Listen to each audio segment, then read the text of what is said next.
Now, as we find ourselves in the forefront of the ongoing COP28 summit in Dubai, the conversation around the future of artificial intelligence and its potential to tackle the climate change crisis is more pertinent than ever. With Africa being a continent rich in both technological innovation and environmental challenges, the intersection of AI and climate change presents a unique opportunity for advancement. I'm thrilled to have the opportunity to have two esteemed tech guests to help us delve into this important topic and explore the potential impact of AI in addressing the pressing issues of climate change in Africa. Now, as the world becomes increasingly reliant on technology, the role of artificial intelligence as a standalone, without even talking about climate change now, has become more prominent than ever. From self-driving cars to virtual assistants to AI pictures, headshots, AI is revolutionizing the way we live and work generally. And it's a privilege, like I said earlier, to have great minds in the world of tech who will be joining us today to have a better conversation on the future of artificial intelligence. All that said, I'm now joined by two gentlemen. First, I have Durosinmi Adekunle Ezekiel, the president, Ogun Tech Community from Ogun State. Thank you so much, Adekunle, for joining us. Thank you very much for having me. It's a pleasure. We also have another gentleman in tech, Nwaoghor Chukwunweiken, a software engineer, tech enthusiast in Delta State. Thank you so much, Praise, for joining us as well. Thank you so much for having me. It's a pleasure to be here. My pleasure too. Gentlemen, so we're talking about the world of tech. First off, we will be looking at, AI and how it's revolutionizing the world, and how AI can be used to tackle climate change. But also, we'll be looking at AI as a standalone and, how AI in tech works. So I'm going to start with Adekunle. How exactly is artificial intelligence currently being utilized in the tech industry? What are the most promising applications for the future? Thank you very much for that beautiful question. AI is being employed in various aspects of information technology. So today, many people must have the same experience of what is called chatbots, that probably you want to relate with a customer care line. Something is responding to you, they ask you to provide a question. It's common among some of the banks, most especially the MMOs banks, that they don't really have physical office.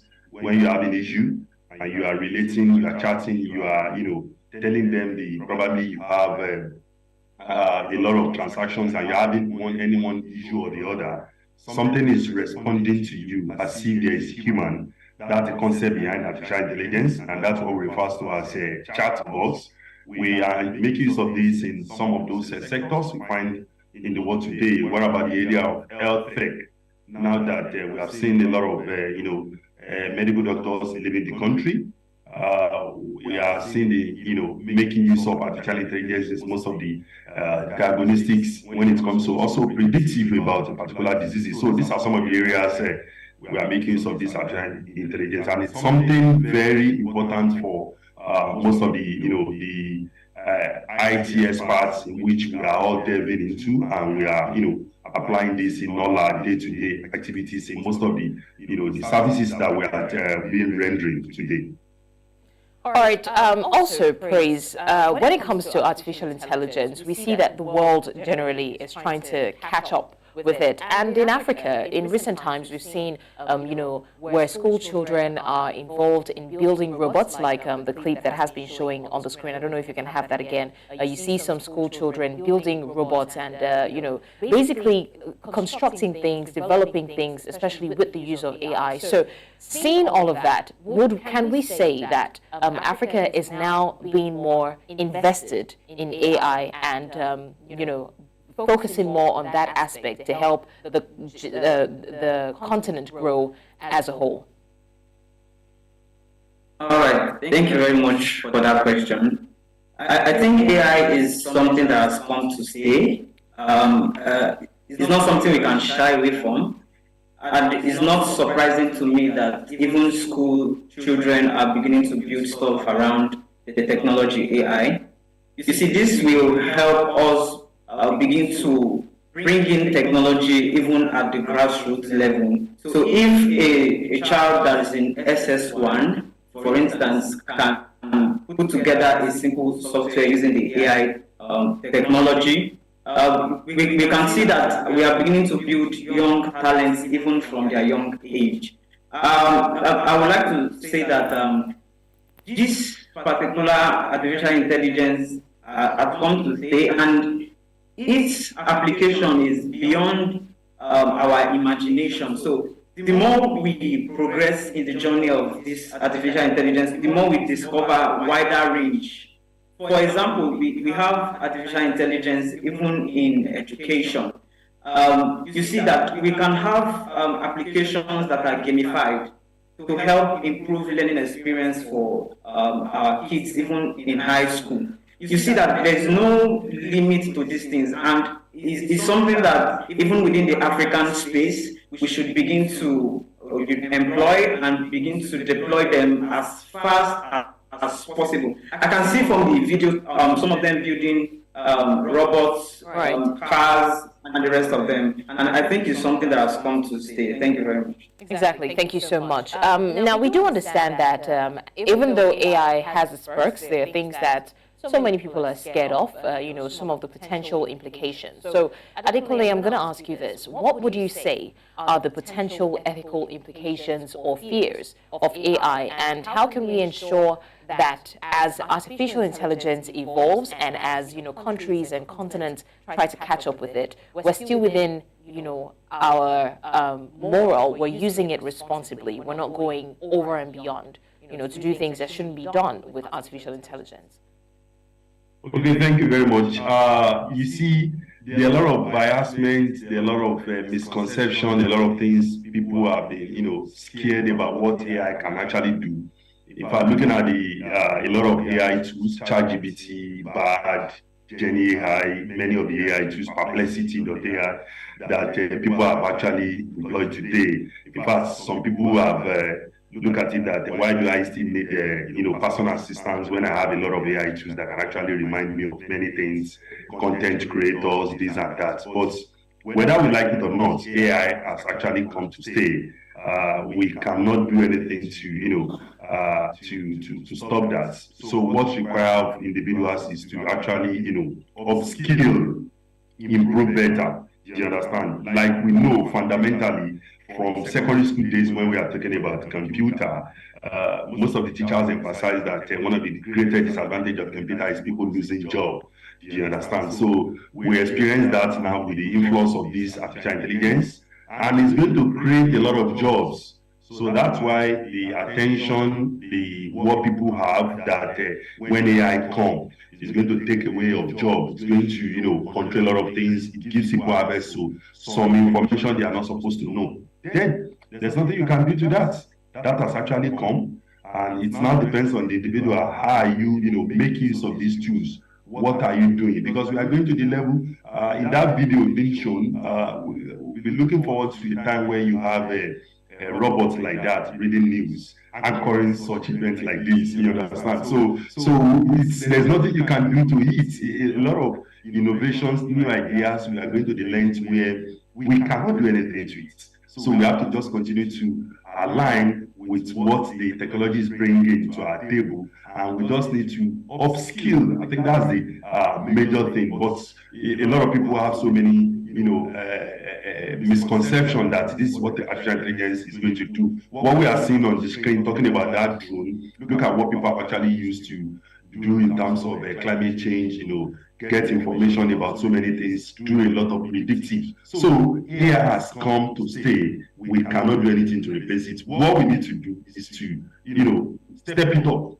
Whatever area of field you find yourself today, many of the tech guys, software engineers, back-end developer, cloud engineers, we find more tools now. Many of these AI tools, and that's why we all need to, step it up at the moment. Okay, I do like that. Adekunle, I'm still going to stay with you. I do like that you talked about the fears that certain people have had, and I like the example you used, what I'm doing. And a lot of people have said that AI will get to a point where it begins to take people's jobs, and that's because, it's getting to the point where there are things that humans can do that AI can do faster. So can we say that this is a challenge, to humans to keep upskilling and getting better can we say that AI cannot exactly take everyone's jobs? How do we put to rest that debate? Okay, AI cannot take all the job. It is human who actually powers AI. There is nothing behind AI. AI is not magic. It's not a rocket science. It is human who powers AI to do that job. I cited the example of chatbots the other time. Instead of an organization engaging the work of customer care agents now, they engage the work of my colleague who happen to be a software engineer, develop an application for us using Python that can do this work or any of the machine learning tools. Okay, develop a chatbot, quick response. We don't want congestion. We don't want people to come to banking hall or come to our office complaining. We want them to complain, lodge their complaint, and get solved online. Now, two things are involved. Those who rely that does not have any IT skill, that his focus is, okay, I'm a customer care agent for this organization, they have actually lose their job in that regard. Now, somebody like software engineers gets more jobs. They engage the work of more software developers. So now you cannot see where the area of upskilling comes in now at this point in time. Probably in the area of writing content now, do you understand? You have to improve how do you write your content, especially whereby you have AI tools that, okay, you just impute youth and technology in gamma.app. Write me a 15 PowerPoint slide. You understand? Probably you are giving that job to somebody else to do. Now AI is going to do that. So somebody is there programming that AI. A lot of IT professionals will work to make a particular AI tools work. We need more software engineers. Do you understand? Now, customer care agents losing their job. Software engineers coming more. Product design coming more. Back-end developer coming more. Front-end coming more. Graphic designer coming more. Content creator coming more. Now, we begin to lose a lot of customer care agents. Those who do their main work is just like manual approach. So that's the similarity between what artificial intelligence is going to do. It's not as if artificial intelligence is going to replace what everything we are doing. It is human that programs what the AI will do for you. It's not as if it's going to take away humans. It's not as if it's going to replace human. But that is just the point about it. Okay, now let's quickly take a look at the COP28 summit that is currently ongoing in Dubai. The issue, once again, of climate change and the adverse effect that it's having on the world has been brought again to light. And this is it's a global concern. It's no longer a concern for a particular country or a particular state. It has become a global concern. So now we're trying to look at how AI can help manage this challenge of climate change and how best we can harness the advantages of AI to help tackle climate change. So praise, how exactly can artificial intelligence be leveraged to improve climate change resilience, especially in African communities? All right, thank you very much. I like the fact that you restricted it to African communities. I know it is a global issue. But you see, when we want to employ AI for us to be able to manage our climate change, we want to employ things like sensors. We want to employ the services of data analysts, and then we have the artificial intelligence and then the machine learning. So this may sound somehow, but you see, when it comes to climate change, we have to put out a device that will have a sensor that we can use, maybe a drone, to shoot into the atmosphere. So it measures the atmospheric conditions, and then what it does is that it sends back values that will now be analyzed using data analysis, and then with those values are then passed through maybe an AI model that is already developed and trained with data that can take decisions on what to do based on the climate condition at the time. Another thing I think we can also do in terms of climate change is for Nigeria and Africa to begin to embrace green energy, talking about renewable energy, for power instead of just hydro and burning a lot of hydrocarbons, depleting our ozone layer. So we should take a switch from just petrol power or diesel power into using renewable energy like solar. I think there are a lot of opportunities around green energy, especially in the north, where the sun is very high. I think if we can begin to build solar farms that can generate power, we can gradually begin to use them to replace the hydro, the ones that comes with these carbons that can deplete our ozone layers. This is a great part of IT that can be used together with artificial intelligence to help us cushion this climate change that we have been talking about. Thank you very much. All right, thank you, Praise. Now, back to you, Adekunle. For a long time, you'd agree with me that we've not exactly, especially on the African continent, been able to monitor environmental changes, climate changes, data collection, in terms of climate change. We've not exactly been able to get the statistics. We don't know what amount of, rain, the flora and fauna, what it causes, how exactly we can put it in check. So do you think that with the... Okay, thank you very much. Thank you very much. What AI can actually do in that regard is very important. There's what is called predictive model. We can actually use artificial intelligence to achieve this, something to predict that such a thing is going to happen. It is artificial intelligence that we can use to do that. When it comes to quick response, who and who that will attend to this issue that has happened? Do you understand? We can actually make use of the artificial intelligence to do all this, because something will notify you. My colleague mentioned about the issue of a data analyst in the country. You could remember during total lockdown, there's a particular university in US where people are getting data. There was a lot of predictions that certain age or people with a particular ailments will be affected by this COVID-19 that time.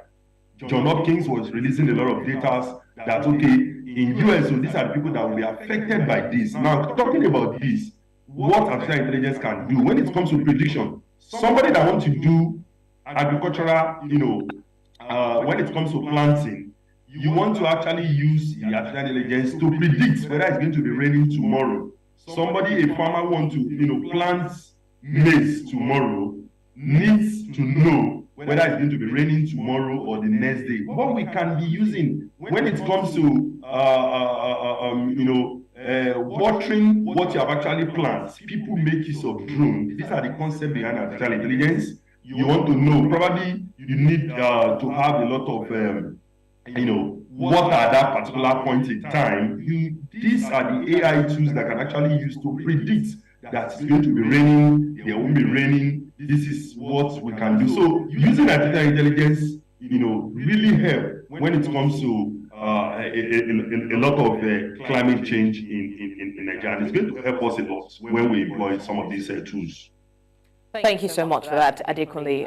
Now, Praise, a lot of times we've had issues of, flooding, and then we have flood alert. We have the government warning certain people in different areas to try and move or relocate because they're expecting flooding. And Adekunle has mentioned some predictive instruments that can be used. So with this, do you think that it has drastically reduced the effect of climate change, in terms of flooding and displacing people and people losing their lives because they didn't know to expect it? Do you think that it has reduced that effect, even if not completely taken it out, but at least drastically reduced it?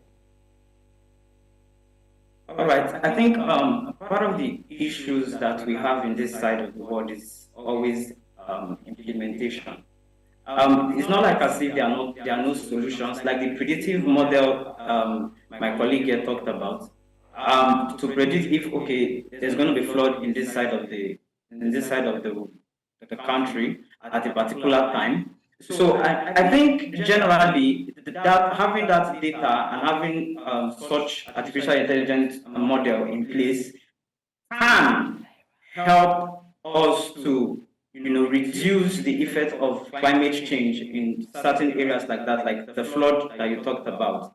But in reality, how much of these things are being properly done? How much of these things are being properly implemented? are the government looking out to make ways to ensure that, oh, we know that flood is coming out here. It's not enough to announce that, oh, flood is coming out here. There should be a kind of an immediate response from the government to be able to push in that effect so that people can move and relocate easily from where they are. So I think generally it should help us reduce the effect of climate change. But I think what we can do more is to implement these things, is to get them working, is to get on the field and ensure that if we have been able to get data that this is what is going to happen, we should be able to act it so that we can also use these things to reduce the effect of climate change in our environment. Thank you very much. Well, thank you for staying with us on Fafanua Africa. We have been talking about the use of artificial intelligence in tech, and especially with the COP28 summit that is currently ongoing. We have also been talking about how artificial intelligence can help curb the impact of climate change. And I still have my guest here with me, Durosinmi, Adekunle, and of course, Nwaoghor Praise. And we have been talking extensively about the impact of AI. Now, Adekunle, I'm going to come back to you on the conversation regarding AI in tackling the effect of climate change. What would you say that the opportunities are for public and private partnerships when it comes to artificial intelligence, adopting artificial intelligence to tackle climate change? How important would you say that partnership between the public and private sectors are? We've all seen that the AI is very important in our society. So now having a private sector now is key, because when you're talking about deploying these facilities, some of the area in the area of technology, using this for predictive, farmer making use of AI, getting to know information, when to do the planting, when is this, using agricultural system that we need to do more of agri-tech. Are you talking about the health tech? We need PPP in some of these things that we are doing, because they are the one that can actually fund this idea. It goes beyond just analyzing that you can make use of drone. When last did we make use of drone in our security system? Now we are talking about in the area of climate change. We need to deploy some of these things. Those that we do a lot of predictive system. Okay, this is how this climate change, when it occurs, this is how it's going to affect the economy, this is how it's going to affect the society. This idea requires a lot of funding, and that's why the PPP has to come in now to make sure that this thing we are talking about becomes something of reality, so that it won't just be an abstract thing. Private sector is the only one that can drive this idea. When it comes to changing so many things in the area of technology, private sector is key. Everybody's talking about Google, everybody's talking about Facebook, everybody's talking about Yahoo, everybody's talking about Microsoft. They are all private sector, residing in a particular area and making sure that everything cut across. If you see a lot of work that Microsoft has actually done in the area of climate change AI, you will see that they have actually invested more to help the economy of that nation. So, and that's what we are saying, that the private sector too should come in and fund some of these ideas so that it can become something of reality. All right, thank you, Adekunle, for that. Finally, I'm going to ask Praise this last question. Now, in terms of using AI to curb the impact of climate change, or even adapting, the perks of AI in tech, would you say that Africa is harnessing artificial intelligence enough, or would you say that there's still a lot of strategizing to do, there's still a lot of ideation to be done so we can make the most of AI technology in these aspects? All right, thank you very much. I think what we have been able to do is to be consumers of the AI. So we are the consumers of this AI. So I think one of the areas we should begin to look at is to begin to develop and work with AI. I think the acceptance of AI in Africa is still slow. It's still slow in my opinion, and I think there's still a lot of work to be done in terms of knowledge, making this knowledge available to Nigerians, making it also affordable for people to be able to learn this AI skill. Is in terms of innovations too, in terms of community buildings around AI, so that people can sit down and think about stuff that we can build with AI, and then also deploy to the world. So the world can also use an AI product developed by Africans. So I think where we should begin to work on now is moving from just being consumers of the products around AI to becoming a big name in the building of AI. So I think that transition would require funding, like my colleague said. That transition will require a lot of input in education. That will also require a lot of let's say conferences and talks, to begin for people to begin to think how they can put AI into use and develop products that are worthwhile, that are usable not just locally but internationally. And I think when we are able to achieve that, we would have made a good use of this technology. Thank you very much. All right, thank you so much, Praise. That's all we can take on the conversation surrounding AI and technology, as well as the fighting climate change crisis as well. I want to say thank you, gentlemen. Durosinmi, Adekunle, Ezekiel, the president of Ogun Tech Community from Ogun State. Thank you so much for joining us. And also Nwaoghor Praise, Chukwunweiken, software engineer, tech enthusiast from Delta State. We appreciate your input on this conversation. Thank you. Thank you very much. It's a pleasure. Thank you very much.